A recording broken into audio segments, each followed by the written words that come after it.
Қайырлы күн достар, өте дәмді спаржа қосылған салат дайындаймыз. YouTube каналыма тіркеліп, қоңырауша белгісін басып, все деп таңдап қойыңыздар. Сол кезде барлық видеоларымды көре алатын боласыз. Алдымен спаржаны осылай алып, мұздай суға 6-7 сағатқа немесе бір түнге қалдырсаңыздар, спаржа жұмсарады. Салқын суға бөліп салып қоямыз. Енді салатқа қосатын етін дайындаймыз. Қызып тұрған сұйық майға соломка етіп туралған сиыр етін салып, оған тұз қосып, өзіңізге ұнаған дәмдеуіш қосасыздар. Дәмдеуішті қоспасаңыз да болады.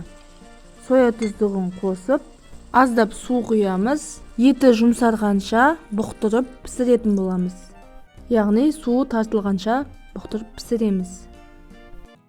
Сәбізді үккіштен өткіземіз. Одан кейін қызанақты турап қосамыз. Сарымсақты ұсақтап турап қосамыз.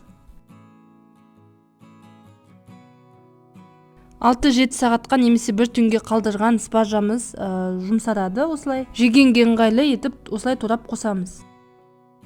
Аздап қана пияз турап қосып жіберсеңіздер болады.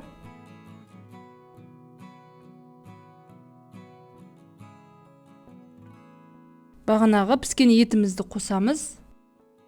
Жақсылап жуылған петрушканы осылай үзіп қосамыз. Кинза қоссаңыздар да болады, өз қалауыңыз бойынша.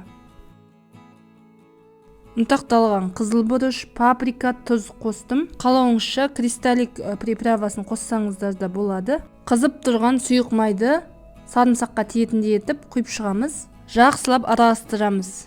Дастарханға ұсынбас бұрын жарты сағатқа кішкене уақытқа қойып алсаңыздар, согы шығып өте әдемі болады дәмі. Видео ұнаса достарыңызға поделиться етіп, лайк басып, пікір қалдырып қоюды ұмытпаңыздар. Каналыма тіркелмеген болсаңыз тіркеліп, қоңырауша белгісін басып қойыңыздар. Келесі жаңа видеода кездескенше.